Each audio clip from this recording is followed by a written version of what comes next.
Hello everyone, स्वागत है आपके अपने यूट्यूब चैनल वाइसर पर। तो आज हम लोग देखने के लिए जा रहे हैं क्लास 10 मैथ का चैप्टर है हमारा त्रिकोणमिति। और त्रिकोणमिति हम यहाँ पर बात क्या करने वाले हैं, इंट्रोडक्शन वीडियो है हमारा। तो 8.1 एक्सरसाइज जो है उसमें कौन कौन सी बातें हमको एक्सरसाइज करने से पहले जानना है, इन सारी बातों के बारे में हम यहाँ पर बात करने वाले हैं। तो जो भी समस्या है ना त्रिकोणमिति से रिलेटेड, अगर डर लग रहा है ना अभी तक, तो इस वीडियो के बाद तो निश्चित तौर पर वो डर क्या होगा, खत्म हो जाने वाला है। तो पूरी वीडियो जरूर देखना, क्योंकि यहाँ पर बातें समझ में आने वाली है। ठीक है, दूसरी जगह भी आएगी और यहाँ भी आएगी। तो सबसे पहली बात हम करते हैं त्रिकोणमिति। त्रिकोणमिति शब्द आया कहाँ से, इसके बारे में सबसे पहले हम बात करेंगे।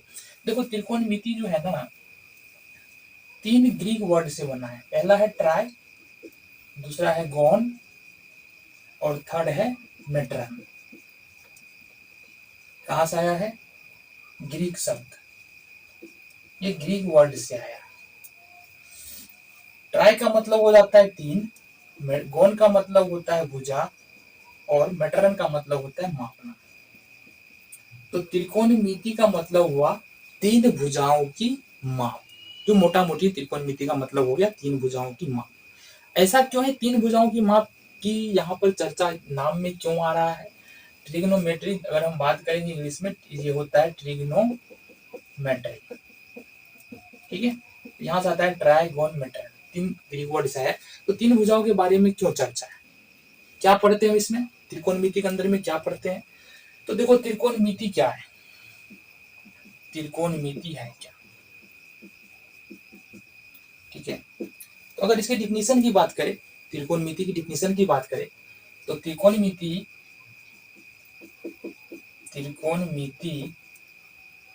गणित की वैसी शाखा है जिसमें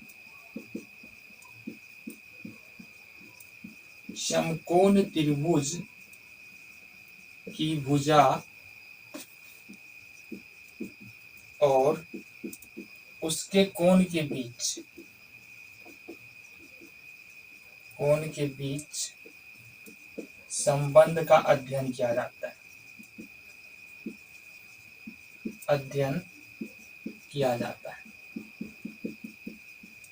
ठीक है, तो ये कुछ बातें हैं त्रिकोणमिति के बारे में जो प्रारंभिक में हम पढ़ते हैं। सबसे पहली बात, तो त्रिकोणमिति का वर्ड आया कहाँ से? तो ट्राई, वो लैटिन वर्ड से आया, ग्रीक वर्ड से आया। ट्रिग्नोमेट्री 3 शब्दों से मिलकर बना है। ट्राई मतलब 3, गोन मतलब भुजा, मेट्रन मतलब मापन। त्रिकोणमिति क्या है? त्रिकोणमिति के अंदर क्या पढ़ते हैं? समकोण त्रिभुज की भुजाओं और उसके कोणों के अनुपात का हम अध्ययन करते हैं। ठीक है, अब एक क्वेश्चन हमारे पास ये भी आ रहा है, त्रिकोणमिति का जो प्रयोग है ना, वो कहाँ पर होता है? देखो, यहां से मान लो हमारे पास एक मीनार है। ठीक है, एक मीनार है, इस पर या गांव घर में होता है चिमनी। क्या होता है?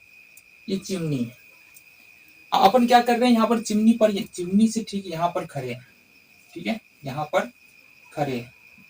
ठीक है, हम क्या कर रहे हैं, चिमनी को देख रहे हैं। जब हम चिमनी को देखेंगे ना, तो इस प्रकार से हम एक समकोण त्रिभुज बनने की कल्पना कर सकते हैं। देखो जरा, इस प्रकार से एक समकोण त्रिभुज बनने की कल्पना कर सकते हैं।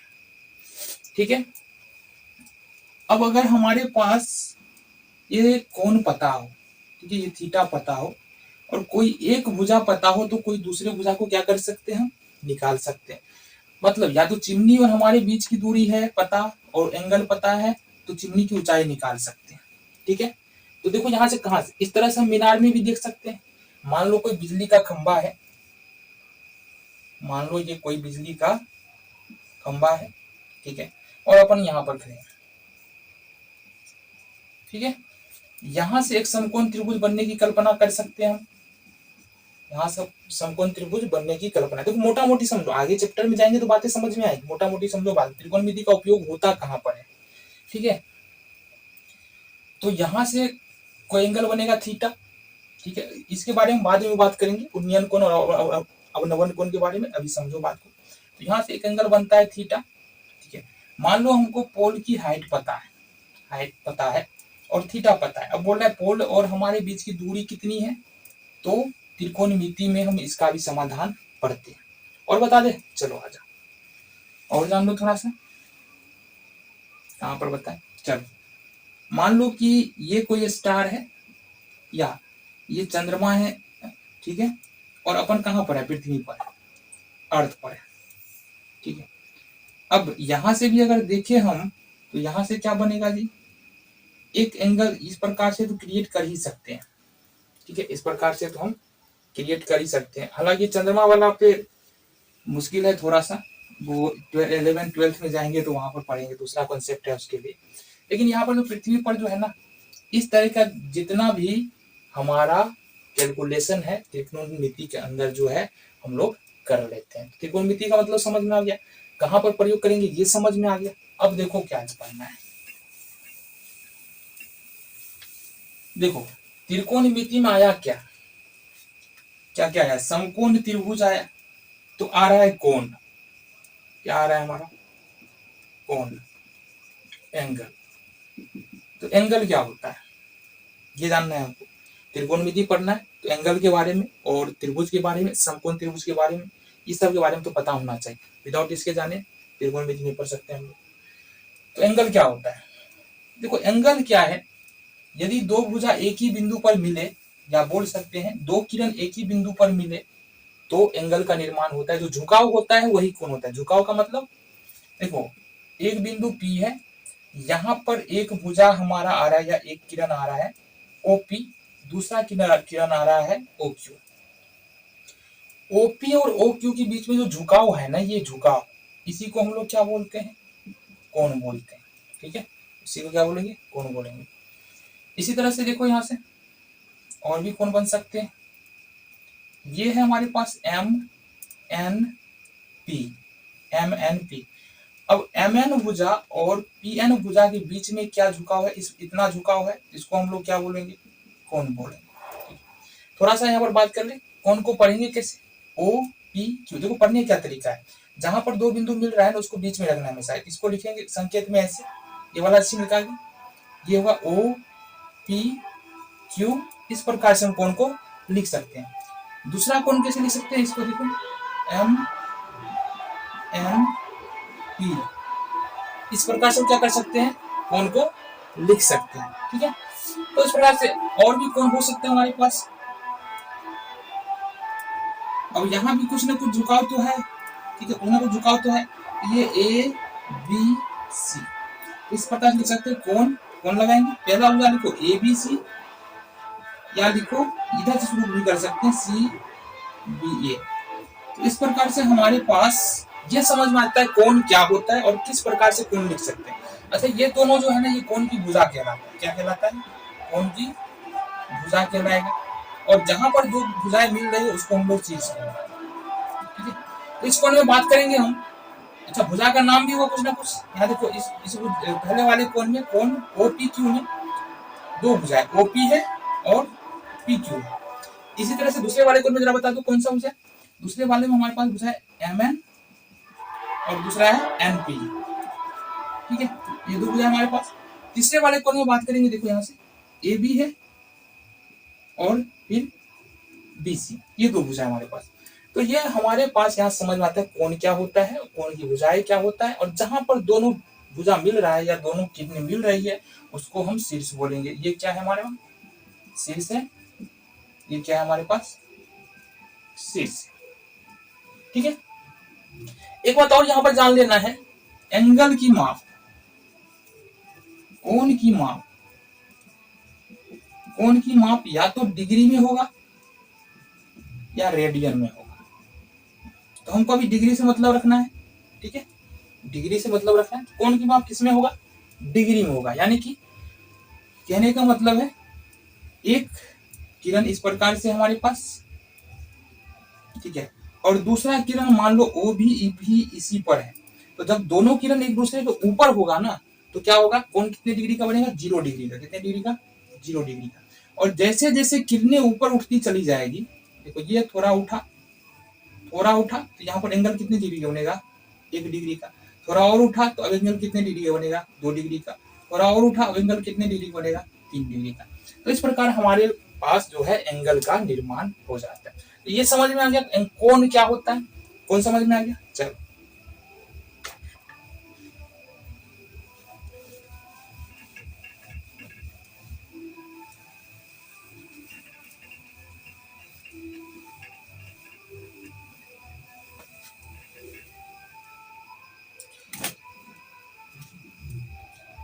कोण के बाद अपने को देख लेना है समकोण क्या होता है।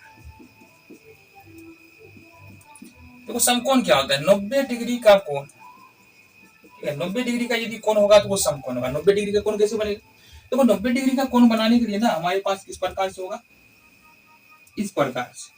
अगर इस प्रकार से भुजा एक दूसरे को बिल्कुल सीधा खड़ा है तो ये जो कोण बन रहा है ना यहाँ पर जो कोण बन रहा है ए बी सी, या कोण ए बी सी जो है, या बोल सकते हैं कोण सी बी ए, इस दोनों का मान कितना होता है 90, बशर्ते हुए एक दूसरे को बिल्कुल सीधा खड़ा होना चाहिए। जैसे कि मान लो कोई भी खंभा अगर खड़ा होता है तो बिल्कुल सीधा होता है, घर का पिलर यदि खड़ा होता है तो बिल्कुल सीधा होता है। तो उसके बीच में जो कोण बन रहा है ना, मतलब अर्थ और पिलर के बीच में जो कोण बन रहा है ना, कितने डिग्री का बन रहा है, 90 डिग्री का कोण वहां पर बन रहा है। तो कौन समझ 90 डिग्री का कोण क्या होता है, समकोण कहलाता है। ठीक है, अब सवाल उठता है त्रिभुज क्या होता है, त्रिभुज क्या होता है, ट्रायंगल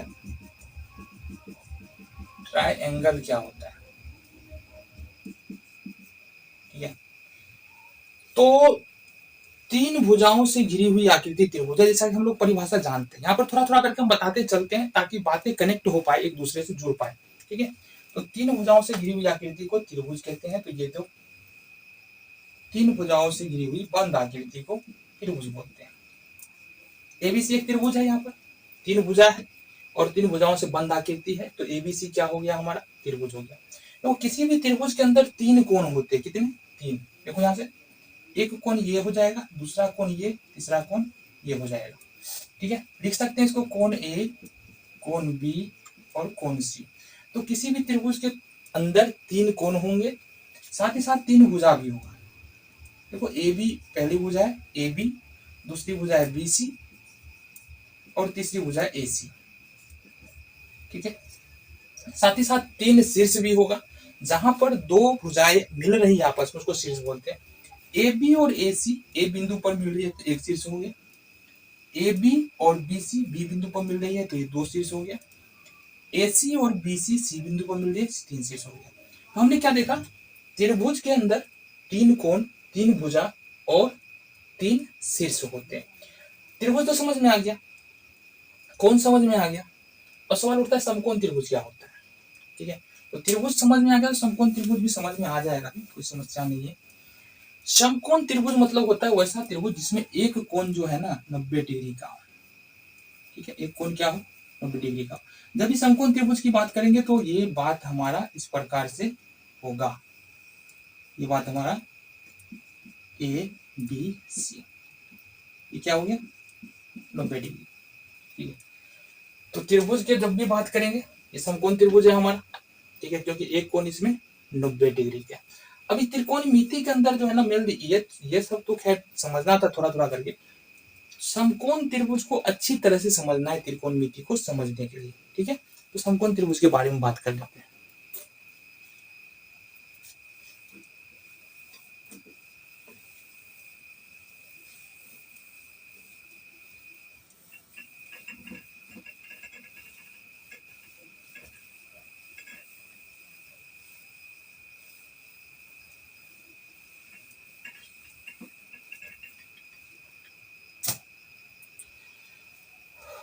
तो यहाँ पर हम बात कर रहे थे समकोण त्रिभुज के बारे में। अब यहाँ पर समझना है हमको बात,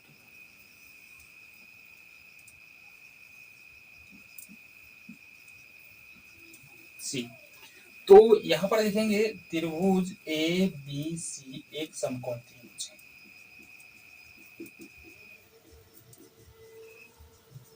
ठीक है, त्रिभुज ए बी सी कौन सी त्रिभुज है, समकोण त्रिभुज, जिसमें कोण बी बराबर जो है वो 90 डिग्री, मतलब ये कोण जो है ना ये कितने डिग्री का है, 90 डिग्री का।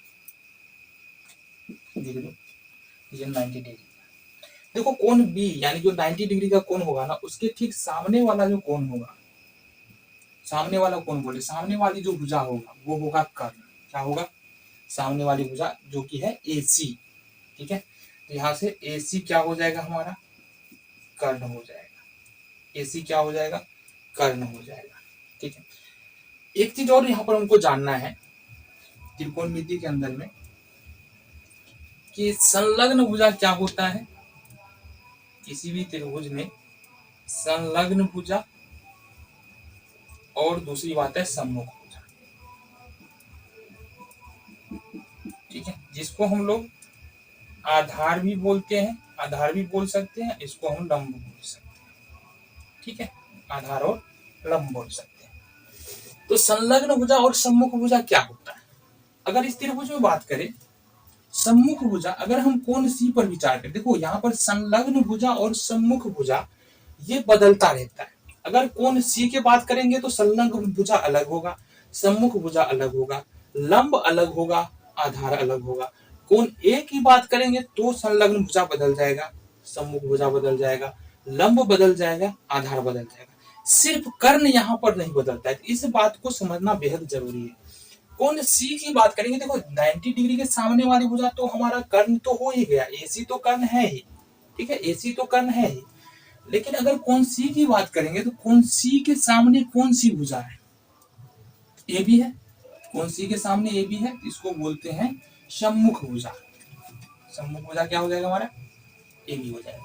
ठीक है, कोण सी के सामने सम्मुख भुजा, ये तो कर्ण हो गया। और इसके सामने वाली भुजा जो है, कोण सी के सामने वाली भुजा सम्मुख भुजा।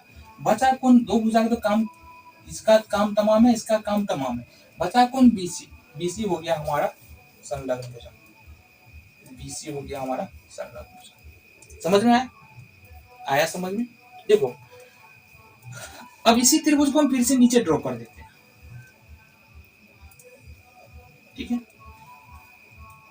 ये याद रखना कि संलग्न भुजा को ही आधार बोलते हैं, सम्मुख भुजा को लंब बोलते हैं। ठीक है, कर्ण के बारे में तो बताने की जरूरत है नहीं, सामने वाली भुजा को क्या बोलेंगे? कर्ण बोलेंगे। यहां से देखो ए बी सी। अब हम विचार करते हैं कोण ए पर। अब विचार करेंगे कोण ए पर। जब कोण ए पर विचार करेंगे तो कोण ए के सामने, ये देखो ये 90 डिग्री है, तो इसके सामने वाली भुजा तो हमारा कर्ण होगा ही, इसमें तो कोई दोहरा ही नहीं है, चेंज होगा ही नहीं। वो सिर्फ कोण ए के सामने वाली भुजा जो है ना, वो सम्मुख भुजा हो जाएगा। सम्मुख भुजा बोले तो, सम्मुख भुजा बोले तो क्या? सम्मुख भुजा बोले तो लंब। क्या हो जाएगा? लंब हो जाएगा। ठीक है, तो सामने वाली भुजा कर्ण हो गया, एक की सामने वाली ये 90 डिग्री के सामने वाली भुजा कर्ण हो गया। जिस कोण पे बात कर रहे हैं उसके सामने वाली भुजा सम्मुख भुजा या लंब हो गया। जो बचा बच जाएगा ए बी, वो हो जाएगा संलग्न भुजा। संलग्न भुजा या इसको हम बोलेंगे आधार। ठीक है, इसको बोलेंगे आधार। समझ में? और समझ लो, एक और त्रिभुज से समझ लेते हैं। देखो समझ के चलना है ना सर, यहीं से दिक्कत हो जाएगा फिर। देखो यहां से पी क्यू आर एक त्रिभुज है जिसमें कोण क्यू बराबर 90 डिग्री। बताओ कर्ण कौन सा होगा? P R. बिल्कुल ठीक। ठीक है, कर्ण क्या होगा हमारा? पी आर, ये वाला होगा। अगर कोण आर पे बात करे, अगर कोण आर की बात करे तो बताओ सम्मुख भुजा कौन सा हो जाएगा? बताओ सम्मुख भुजा कौन सा हो जाएगा? P Q. और लंब कौन सा होगा? वही सम्मुख भुजा और लंब एक ही बात होता है। सम्मुख भुजा हो जाएगा हमारा पी क्यू और लंब हो जाएगा हमारा। ठीक है, जो भुजा बच गया हमारा क्यू आर, ये हो जाएगा हमारा आधार या संलग्न भुजा। क्या हो जाएगा? संलग्न भुजा हो जाएगा। ठीक है, बातें समझ में आ रही है? समझ में? संलग्न भुजा सम्मुख भुजा, देखो इस पर क्वेश्चन डिपेंड बहुत ज्यादा करने वाला है। अगर ये समझ में नहीं आएगा तो थोड़ा मुश्किल होगा। लंब, आधार या संलग्न सम्मुख भुजा समझ में नहीं आएगा तो चैप्टर में समस्या होना है। ठीक है, तो ये बातें समझ में आ गई। चलो जी, अब यहाँ पर हमको समकोण त्रिभुज की कुछ और बातों के बारे में जानना है।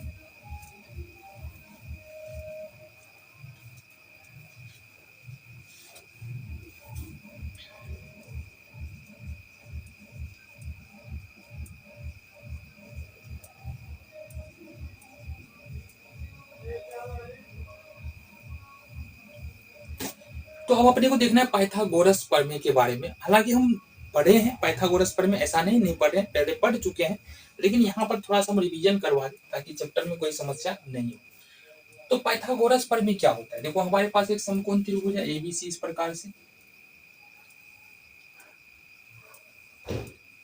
ए बी सी, जिसमें एसी क्या है? कर्ण है। देखो यहाँ से ये 90 डिग्री, बात को समझो। समकोण त्रिभुज ए बी सी में कोण बी बराबर है 90 डिग्री, ठीक है। और यहां से हम बात करें, अगर मोटा मोटी बात करें, अभी हम कोई भुजा नहीं ले रहे हैं, सम्मुख भुजा संलग्न भुजा नहीं कर रहे हैं, किसी कोण पे विचार नहीं कर रहे, तो मोटा मोटी बात कर लेते हैं हम। यहाँ AC बराबर हो जाएगा कर्ण, और कर्ण को ही हम लोग बोलते हैं हाइपोटेनियस। क्या बोलते हैं? हाइपोटेनियस। इसलिए इसको H भी लिखा जाता है, यानी कि इसको हम H लिख सकते हैं। बात को समझो, ठीक है। दूसरी बात है हमारा लंब, AB बराबर हो जाएगा लंब। चलो विचार कर ही लेते हैं। अकॉर्डिंग टू कोण एंगल C, कोण C के अनुसार हम चल रहे हैं, तो कोण C के अनुसार चलेंगे तो सामने वाली भुजा क्या हो जाएगा? सामने वाली भुजा लंब हो जाएगा, या सम्मुख भुजा हो जाएगा AB। तो AB बराबर हो जाएगा लंब, या परपेंडिकुलर इंग्लिश में बोलते हैं, पोलर बोलते हैं। इसको हम लोग संकेत में P लिखते हैं। जो भुजा बच गया हमारा BC, बच गया ना, तो ये हो जाएगा हमारा आधार। BC बराबर हो जाएगा आधार, जिसको हम लोग बेस बोलते हैं, ठीक है। इसको हम लोग B से सूचित करते हैं। किसके अनुसार चल रहे हैं हम? कोण C के अनुसार चल रहे हैं। कोण A के अनुसार चलेंगे तो हमारा दूसरा मतलब निकल सकता है, ठीक है। तो आ जाओ, तो पाइथागोरस प्रमेय क्या कहता है? पाइथागोरस प्रमेय कहता है समकोण त्रिभुज में कर्ण का वर्ग, ठीक है, कर्ण का वर्ग, पाइथागोरस प्रमेय के अनुसार कर्ण का वर्ग जो है वो शेष दो भुजाओं के वर्ग के योग के बराबर होता है, यानी कि लंब का वर्ग प्लस आधार के वर्ग का बराबर होता है। अब यहाँ पर जरा हम बताओ, कर्ण बराबर हमने क्या माना? H, यहाँ से लिखेंगे H² बराबर लंब का हमारा हो जाएगा P² और प्लस में B²। तो ये हमारा फॉर्मूला बन के निकल के आ रहा है, ठीक है। इस फॉर्मूला का उपयोग कहां पर होगा? देखो, तो इस फॉर्मूला का उपयोग हमारा होगा त्रिभुज की, अगर समकोण त्रिभुज की कोई भी दो भुजा दिया रहेगा ना, तो तीसरा भुजा निकाल के यहाँ पर हम रख सकते हैं। यहाँ से तीन फॉर्मूला हमारा बन जाएगा। अगर H बराबर सिर्फ लिखे, ये बनेगा P² प्लस B²। अगर हम यहाँ से B बराबर लिखेंगे, ये बन जाएगा हमारा H² माइनस P², और P बराबर लिखेंगे तो ये बनेगा हमारा H² माइनस B²। तो ये फॉर्मूला याद रखना है, ठीक है। अब यहाँ पर हम कोई कुछ उदाहरण देख लेते हैं ताकि समझ में आए, समस्या ना हो। तो यहाँ पर देखो, मान लो ये है हमारे पास 3 है, ये 4 है, ठीक है। यानी कि हमारे पास जो लंब है ना, P का मान देखो, यहाँ से ये P है, ये B है, और ये H तो है। P का मान यहाँ पर 3 है, B का मान यहाँ पर, B का मान 4 है, B का मान 3 है, H का मान नहीं पता है। तो H बराबर क्या होता है? √P² प्लस का B², ठीक है। तो P बराबर हो जाएगा हमारे पास √P का स्क्वायर, यानी कि 4 का स्क्वायर प्लस B का स्क्वायर, मतलब 3 का स्क्वायर। 4 चौके 16, 3 3 9, √अंडर करेंगे, 16 9 25। तो B का मान यहाँ से हमारे पास कितना निकल के आ गया? 5। 25 का वर्गमूल करेंगे तो कितना आएगा? 5 आएगा, ठीक है। इसी तरह से ये तो एक बात हो गई क्वेश्चन। दूसरा नंबर देख लिए। चलो हमारे पास इसको मिटा लेते हैं। ये H है, ये B है, और ये P, ठीक है।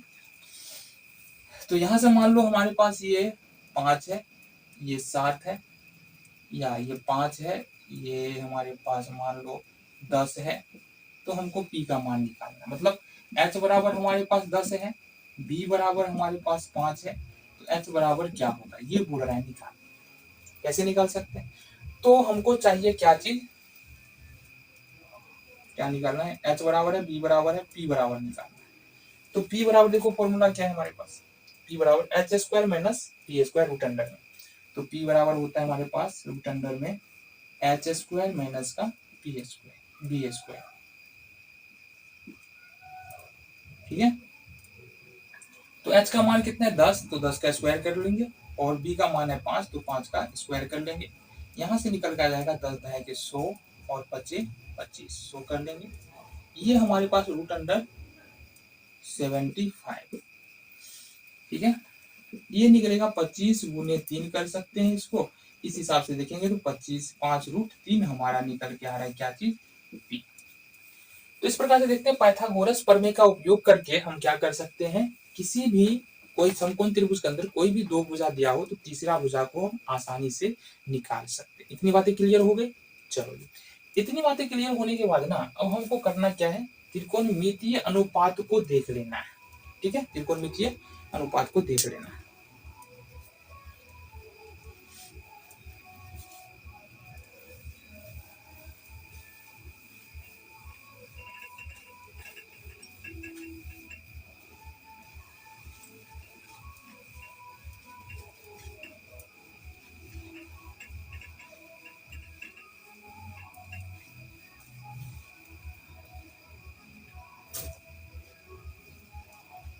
कहाँ से इतना बुद्धि आ गया है समझ।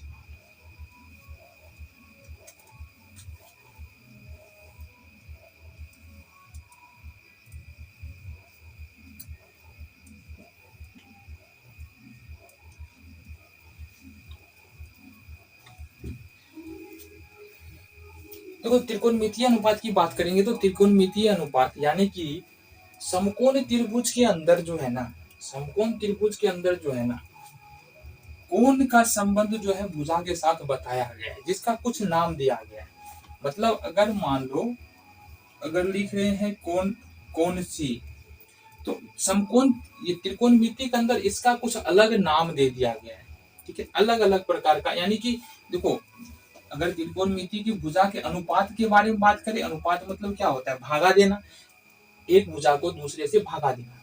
तो मान लो हम लिख रहे हैं कि ए बी बट्टे बी सी, या लिख रहे हैं हम ए सी बट्टे ए बी, या लिख रहे हैं हम, ये अनुपात बन रहा है ना कुछ बी सी बट्टे ए सी, ये कुछ ना कुछ अनुपात बन रहा है। तो ये जो अनुपात बन रहा है ना, इसको कुछ ना कुछ जो है गणितज्ञों ने नाम दे दिया है। क्या किया है, नाम दे दिया है। ठीक है, तो वो नाम कितना है, वो नाम है 6 प्रकार का, यानी कि 6 अलग अलग प्रकार की भुजाओं का अनुपात होता है। ठीक है, और उस 6 नाम दिया गया। कौन कौन से नाम है पता होगा। ठीक है, नाम कौन सा है हमारा, नाम है साइन कोस, साइन है, कोस है, टेन है, ठीक है, फिर कोसेक है, फिर सेक है, फिर कोट है। ये 6 नाम साइंटिस्टों ने दिया है अलग अलग भुजाओं का अनुपात, यानी कि अलग अलग भुजा का अनुपात होगा जिसको हम इस नाम से शुरू करेंगे। ठीक है, साथ ही साथ कौन होगा हमारा, तो यहाँ पर देखेंगे अगर साइन सी लिखे त्रिकोणमिति में साइन सी लिखते हैं तो साइन सी का अनुपात क्या होता है, साइन सी का अनुपात होता है हमारा लंब बट्टे कर्ण। क्या होता है, लंब बट्टे कर्ण बराबर। अब हमने क्या किया, सामने वाली भुजा होता है लंब, और जो ये होता है ना 90 डिग्री का सामने वाला वो होता है कर्ण। तो सामने वाली भुजा क्या है हमारा ए बी है, ए बी बट्टे ए सी, ये हम लिख सकते हैं ए बी बट्टे ए सी लिख सकते हैं, या फिर इसको हम बोलते हैं पी, इसको बोलते हैं बी, इसको बोलते हैं एच। तो यहाँ पर लंब बट्टे कर्ण मतलब पी बट्टे एच लिख सकते हैं। ठीक है, कोस को क्या लिखते हैं, कोस को लिखते हैं आधार बट्टे कर्ण। कोस का जो अनुपात होता है वो होता है आधार बट्टे कर्ण। ठीक है, ये आधार बट्टे कर्ण होता है। तो यहाँ पर देखो आधार क्या कौन सी भुजा बीसी है, आधार बीसी, और कर्ण कौन सा है एसी है, एसी कर लेंगे, यानी इसको लिख सकते हैं बी बट्टे में एच। ठीक है, फिर 10 का क्या होता है, 10 का होता है लंब बट्टे आधार, ये अनुपात होता है लंब बट्टे आधार। तो सामने वाली भुजा सी के सामने भुजा वाली भुजा लंब हो गया हमारा ए बी। ठीक है, कर्ण को छोड़ के जो भुजा बच गया लंब और कर्ण को छोड़ के वो आधार हो गया, यानी ये हो गया हमारे पास बी सी। तो ए बी का मान पी है और बी सी का मान बी है, ये निकल गया हमारा। ये 3 बातें समझ में आ गई। ठीक है, अब यहां से साइन सी देखो साइन सी है ना, इसका ठीक उल्टा कर देंगे तो कोसेक हो जाएगा हमारा। उल्टा का मतलब बोले तो कर्ण बट्टे लंब, कर्ण बट्टे लंब। भुजाओं का मान भी लौट जाएगा, AC बट्टे AB हो जाएगा हमारा, AC बट्टे AB हो जाएगा और H बट्टे P हो जाएगा। कोस का होता है सेक, सेक का हो जाता है कर्ण बट्टे, कोस का उल्टा कर्ण बट्टे आधार। भुजा भी बदल जाएगा, AC ऊपर चला जाएगा एंड BC नीचे आ जाएगा, H बट्टे B हो जाएगा हमारा। टेन का उल्टा होता है कोट, कोट का हो जाएगा हमारा क्या चीज, आधार बट्टे लंब, आधार बट्टे लंब। तो ये होगा हमारा, आधार है क्या चीज BC और लंब है हमारा AB, ये हो जाएगा हमारा B बट्टे। तो ये 6 अनुपात हमारे पास निकल के आ रहे हैं। अब इसका यूटिलाइज कैसे और क्वेश्चन किस प्रकार का रहेगा इस पर, ये भी तो बात करना है। सिर्फ अनुपात आ गया तो यहाँ पर तो ये मतलब नहीं है, ठीक है। तो यहाँ पर कुछ बातें हमको समझना पड़ेगा। क्या, अगर हमको दिया है साइन थीटा बराबर 3/4, इसका मतलब क्या हुआ, ठीक है। साइन थीटा बराबर 3/4 दे दे, कोस थीटा बराबर 5/6 दे दे और टेन थीटा बराबर 2/3 दे दे, इसका मतलब क्या हुआ। अब इसका मतलब समझोगे तो क्वेश्चन समझ में आएगा, इसका मतलब नहीं समझोगे तो क्वेश्चन कम समझ में आएगा। देखो हमने क्या कहा कि साइन थीटा अगर दिया है तो मतलब 3/4 दिया है, और साइन थीटा का मतलब होता है P/H, मतलब लंब बट्टे कर्ण। तो साइन थीटा का मतलब क्या होता है, लंब, यहां से लिखो, साइन थीटा का मतलब होता है लंब बट्टे कर्ण, मतलब ये दिया है 3/4। तो कहने का मतलब बाबू यहाँ पर लंब का मान 3 दिया है और कर्ण का मान 4 दिया है, लंब का मान 3 दिया है, कर्ण का मान 4 दिया। अगर कोस थीटा बराबर 5/6 दिया है तो यहाँ पर लंब का, यहाँ पर आधार, कोस थीटा बराबर क्या होता है, आधार बट्टे कर्ण, ऊपर बताया हमने, आधार बट्टे कर्ण, और ये दिया है 5/6, इसका मतलब आधार का मान 5 दिया है, कर्ण का मान 6 दिया है, ठीक है। इसी बात है टेन थीटा बराबर हमने क्या बताया, टेन थीटा बराबर बताया हमने लंब बट्टे आधार, ये है हमारा 2/3। इसका मतलब लंब का मान 2 है, आधार का मान 3 है। ये बातें समझ में आ गई। अगर ये दिया हुआ है साइन थीटा बराबर इतना, कोस थीटा बराबर इतना, तो इसका मतलब क्या है, ये बातें समझ में आ गई। अब हम क्या कर सकते हैं, अगर हमारे पास दो वैल्यूज है समकोण त्रिभुज के अंदर, दो वैल्यूज पता है P और B, या P या H या H या B, कोई भी दो वैल्यू पता है तो तीसरा वैल्यू हम निकाल सकते हैं, निकाल सकते हैं, नहीं निकाल सकते। तो यहां से देखो, यहाँ लंब बराबर, यानी कि अगर यहाँ पर हम P बराबर कर दे 3 और H बराबर कर दे 4, ठीक है। यहाँ पर करेंगे आधार बराबर, B बराबर 5 और H बराबर हो जाएगा 6। यहाँ पर देखेंगे लंब बराबर है, यानी P बराबर 2 और B बराबर है 3।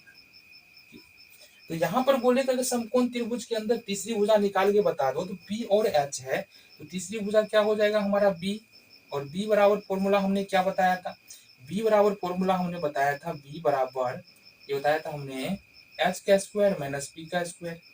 तो H का मान है 4 का स्क्वायर कर लेंगे, माइनस का 3 का स्क्वायर हो जाएगा, ये हो जाएगा हमारे बच्चों को 16, 3 3 9, ये रूट अंडर 7 निकल के आ जाएगा, रूट अंडर 7 निकल के आ जाएगा, ठीक है। यहां देखेंगे B है, H है, P का मान पूछ रहा है ना, P का मान पूछ रहा है, तो P बराबर फॉर्मूला हमने क्या बताया, H स्क्वायर माइनस का B स्क्वायर। तो H का मान है 5 का स्क्वायर कर लेंगे और B का मान है यहाँ पर 6 का स्क्वायर कर लेंगे। अच्छा अच्छा अच्छा, H 6 है ना, 6 का स्क्वायर, ये 5 का स्क्वायर हो जाएगा, 36 माइनस 25 कितना हो जाएगा, ये 36 माइनस 25 11, ये हो जाएगा हमारा रूट अंडर 11। तो P का मान कितना निकल रहा है, रूट अंडर 11। इसी तरह से यहाँ देखेंगे P बराबर 2 है, B बराबर 3 है, अगर यहाँ से हमको h बराबर निकालने के लिए बोले, तीसरी भुजा क्या बच जाता है, यहाँ h ही बच जाता है ना। तो h बराबर निकालने के लिए बोले तो यहाँ से हम निकाल सकते हैं क्या चीज, यहाँ से निकाल सकते हैं root under P square plus P square.